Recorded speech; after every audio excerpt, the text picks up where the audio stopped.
किसी सूरत भी रिलीफ नहीं दिया जाएगा। उन्होंने पाकिस्तान के आइन के साथ खिलवाड़ किया, शोहदा के साथ, उनके साथ वही सलूक किया जाएगा जो रियासत गद्दारों के साथ, दहशतगर्दों के साथ करती है। पाकिस्तान के बैंकों से कर्जे लेना, यह IMF से कर्जे लेने से बहुत मुश्किल काम है।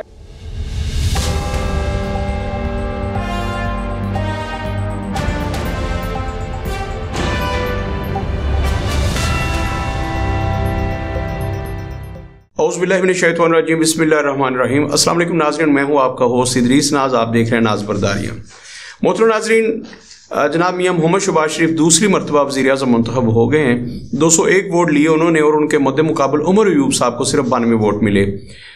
इस पर हम बाद में बात करेंगे कि 92 वोट जो थे वो जेन्युइन उनके थे या उनमें जो वो कह रहे हैं कि उसमें कमी की गई है वगैरह वगैरह। बाहर क्या शहबाज शरीफ जो है वो दूसरी मरतबा वज़ीर-ए-आज़म मुंतखब हो गए हैं। आज उन्होंने अपनी पॉलिसी स्पीच जो है वो की है ऐवान में, और उसमें उन्होंने बहुत लंबी तकरीर की।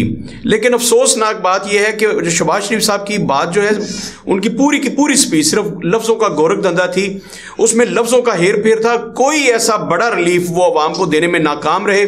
उनकी पॉलिसी स्पीच में कोई ऐसी बात नहीं थी जिसकी बुनियाद पर कहा जा सके कि वो जितने दिन भी 5 साल या उससे कुछ कम अरसा जितनी देर भी वज़ीर-ए-आज़म रहेंगे अवाम को कोई रिलीफ मिलेगा।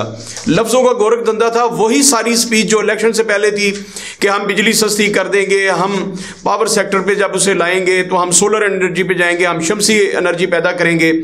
मतलब ये सारी बातें हम इलेक्शन में सुन सुन के हमारे कान पक गए थे।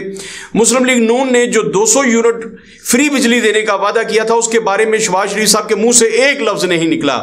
और बार बार वो जिन जुमा का जिक्र करते रहे, बार बार वो जनाब आसिफ अली जरदारी का जिक्र करते रहे। वैसे तो उन्होंने सारे लोगों के एक एक नाम, जिनके पेट चीर के उन्होंने, जिनके पेट फाड़ के उन्होंने पाकिस्तान की लूटी हुई दौलत निकालना थी, उन सब का नाम ले लेके खराज तहसीन पेश करते रहे। उन्होंने पीपल्स पार्टी की बी क्लास की भी बेपनाह तारीफ की। उन्होंने शीरी रहमान की, जनाब नवीद कमर की, एक एक का नाम लेके सब की तारीफ की।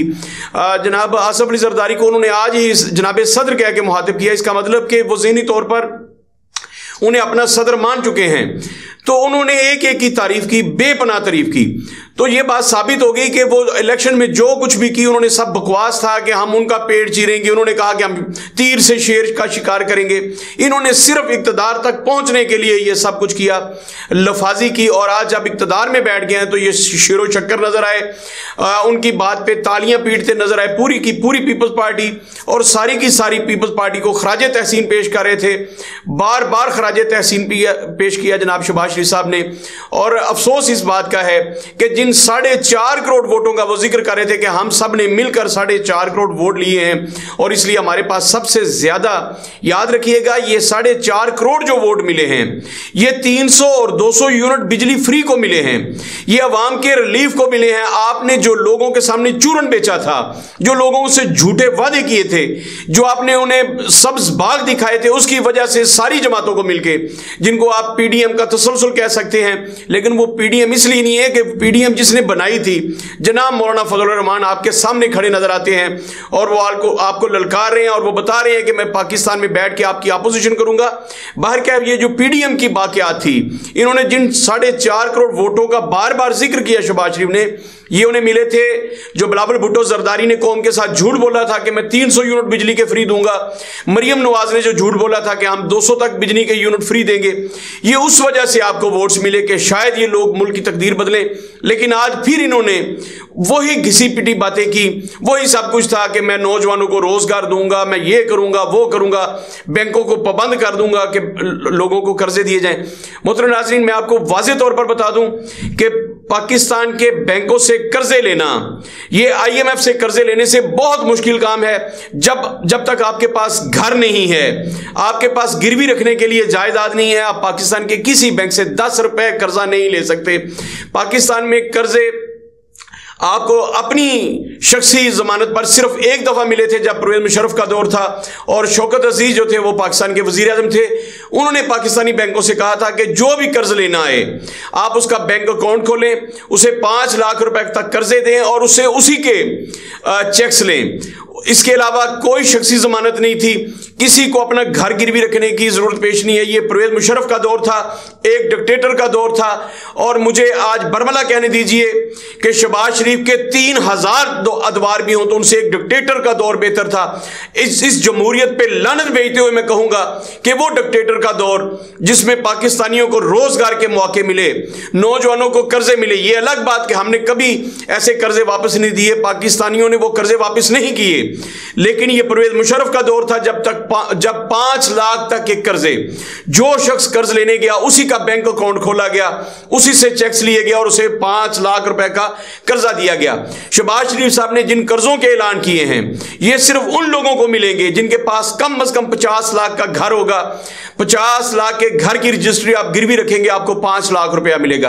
मोहतरम नाज़रीन, ये जो लॉलीपॉप आप दे रहे थे, आपने एक लंबा भाषण दिया, आपने लंबी गुफ्तगू की। मुझे असद उमर की अकल पर हैरत हुई जब उन्होंने कहा कि शहबाज शरीफ को चाहिए था कि वो सियासी कैदियों की आज़ादी की बात करते, वो उन कैदियों को आज़ाद करते। शहबाज शरीफ की गुफ्तगू ने यह साबित कर दिया है कि वो इंतकाम की सियासत करेंगे। उन्होंने 9 मई के वाक़यात का जिक्र किया और कहा है कि उन दहशतगर्दों को किसी सूरत भी रिलीफ नहीं दिया जाएगा। उन्होंने पाकिस्तान के आइन के साथ खिलवाड़ किया, शोहदा के साथ। उनकी गुफ्तगू आपने सुन ली, मैं उस पर बात नहीं करना चाहता। बहरकैफ उनकी गुफ्तगू का जो लुबे लुबाब था वो ये था कि 9 मई के जो कैदी हैं वो सियासी कैदी नहीं है, वो उनका ताल्लुक किसी सियासी जमात से नहीं है, उनका ताल्लुक एक दहशतगर्द जमात से है और उनके साथ दहशतगर्दों वाला सलूक किया जाएगा। ये उनकी तकरीर का लुबे लुबाब था। असद उमर साहब ने जो कहा है कि सबसे पहले अगर आप पेशरफ चाहते हैं, जो उन्होंने कहा कि मैं मुफाहमत की सियासत करना चाहता हूं, मैं चाहता हूं कि अपोजिशन भी मेरे साथ बैठे, तो मियां शहबाज शरीफ के मुंह से एक लफ्ज ऐसा नहीं निकला जहां वो समझती हो कि अपोजिशन को साथ लेके चलना है।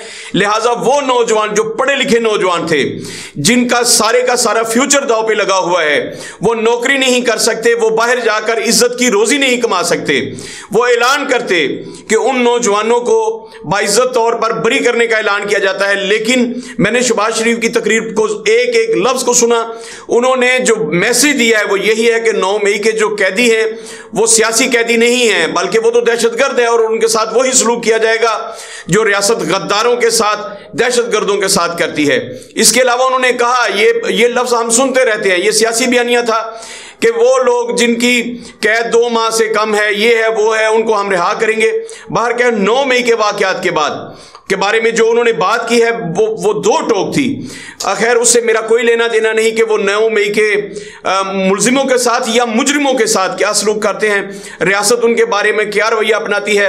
रियासत का रवैया साफ नजर आ रहा है, इलेक्शन में हमें नजर आया, हमें वाजे नजर आ रहा है कि उनके साथ क्या होने जा रहा है। हमें इमरान खान के साथ होता हुआ सलूक नजर आ रहा है और पता चल रहा है कि रियासत उनके साथ क्या करना चाहती है। बाहर कैफ मैं तो उन लोगों की बात कर रहा हूं जिन 4.5 करोड़ वोटर्स की बात कर रहे थे कि हमें 4.5 करोड़ वोटर्स ने मैंडेट दिया है, हमें असेंबली में उन्होंने भेजा है, हमें हुकूमत में उन्होंने बिठाया है। उन 4.5 करोड़ लोगों से मुखातिब हूं कि आपके साथ हाथ हो गया है। शहबाज शरीफ साहब बिलावल भुट्टो के साथ मिलके, आसफ अली जरदारी के साथ मिलके, MQM के साथ मिलके, अचकजई के साथ मिलके, इस्तेहकाम पाकिस्तान के अलीम खान के साथ मिलके, हामिद, वो सारे लोगों के साथ मिलके आपके साथ हाथ कर गए हैं और उन्होंने आपको कुछ भी नहीं दिया। वही इंतहाबी वादे जो थे वही उनकी तकरीर में आए थे। उन्होंने सरसब्ज पाकिस्तान के नारे लगाए, उन्होंने खुशहाल पाकिस्तान के नारे लगाए, लेकिन उनकी बातों में एक जुमला ऐसा नहीं था कि पब्लिक को रिलीफ क्या मिलेगा। एक बात थी कि ये जो टैक्स रिटर्न्स हैं, जो टैक्स रिफंड होता है, उसके बारे में उन्होंने बात की कि जो बिलों के जरिए या किसी जरिए से भी वो ले लेते हैं वो साल हर साल वापस नहीं देते। उन्होंने कहा कि मैं सख्ती से निपटूंगा। इसके अलावा उनकी तकरीर में कोई ऐसी बात नहीं, ना ताजरों के लिए कुछ था, ना मजदूरों के लिए कुछ था, किसी के लिए कुछ नहीं था, ना बेरोजगारों के लिए कुछ था। गरीब आदमी के लिए था।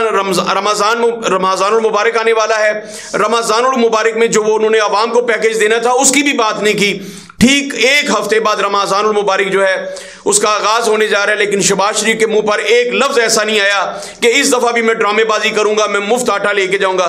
मोहतरम नाज़रीन, शहबाज शरीफ की जो तकरीर थी वो एक शोबदाबाज की तकरीर करार दिया जा सकता है, वो एक कौमी लीडर की तकरीर नहीं थी, वो एक मुंतखब वजीर आजम की तकरीर नहीं थी। उनकी तकरीर ने ना सिर्फ मुझे बल्कि पूरे पाकिस्तान को मायूस किया है।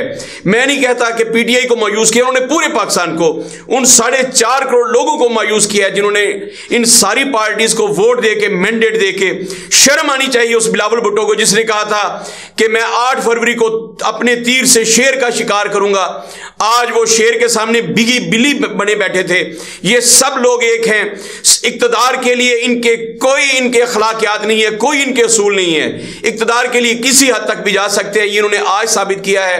बाहर क्या, मुझे अफसोस इस बात का है कि शहबाज शरीफ की तकरीर मैंने सुनी है, उसमें मुझे एक लफ्ज ऐसा नजर नहीं आया जिससे मुझे लगे कि पाकिस्तान तेजी से तरक्की करेगा, पाकिस्तान के अवाम खुशहाल होंगे, पाकिस्तान के अवाम को नौकरियां मिलेंगी, यहां घर बनाए जाएंगे और किसी किस्म का रिलीफ दिया जाएगा, बिजली का 1 यूनिट भी मुफ्त किया जाएगा या बिजली की कीमतों में कमी की जाएगी। कोई ऐसी बात नहीं थी। शहबाज शरीफ की तकरीर ने मुझे शदीद मायूस किया है और मैं उन 4.5 करोड़ लोगों की तरफ देख रहा हूं जिनको बार बार शहबाज शरीफ ने मुखातिब किया और उन्होंने कहा कि हमें 4.5 करोड़ वोट मिले।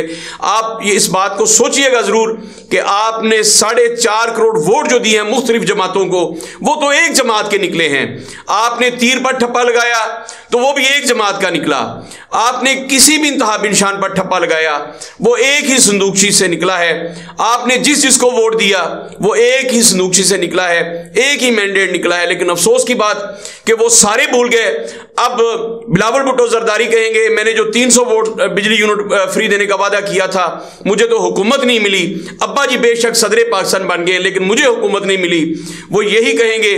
उन्होंने कहा कि मैं नवीद कमर साहब से भी इस्तिफादा करूंगा, मैं श्री रहमान से इस्तिफादा करूंगा। इसका मतलब यह कि उनके पास एक तरह से बाज़ाब्ता वजारतें होंगी। लेकिन अफसोस इस बात का है कि 300 यूनिट भी झूठ का पलंदा साबित हुए, 200 यूनिट भी झूठ का पलंदा साबित हुए। पाकिस्तान के अवाम के हिस्से में कुछ नहीं आया तो सिर्फ यही मदारीगर आया जिसके 5 साल ड्रामेबाजियां आपको देखना पड़ेंगी। अल्लाह बचाए इन हुक्मरानों से। अल्लाह से दुआ है कि अल्लाह सिर्फ पाकिस्तान की हिफाजत फरमाए और पाकिस्तान के अवाम की बिल्कुल उसी अंदाज में गैबी मदद फरमाए जिस तरह की उसने गैबी मदद जनाब फजल रहमान की है, जिनके पास अरबों खरबों रुपए हैं और वो पूरी जिंदगी उन्होंने कहते हैं तिनका नहीं तोड़ के देखा। उनके हाथों ने इतनी मुशक्कत भी नहीं की कि एक तिनका तोड़ा हो। जितनी गैबी मदद अल्लाह रब्बुल इज़्ज़त ने फजल रहमान की है, मेरी दुआ है कि पाकिस्तान के गरीब से गरीब अवाम की भी अल्लाह रब्बुल इज़्ज़त इतनी ही मदद फरमाए। उनके पास भी गैबी मदद हो, उनके पास भी 45, 46, 100 खरब रुपया और उसको गैबी मदद करार दिया जाए। अल्लाह पाकिस्तान का हामी और नासिर हो। पाकिस्तान जिंदाबाद।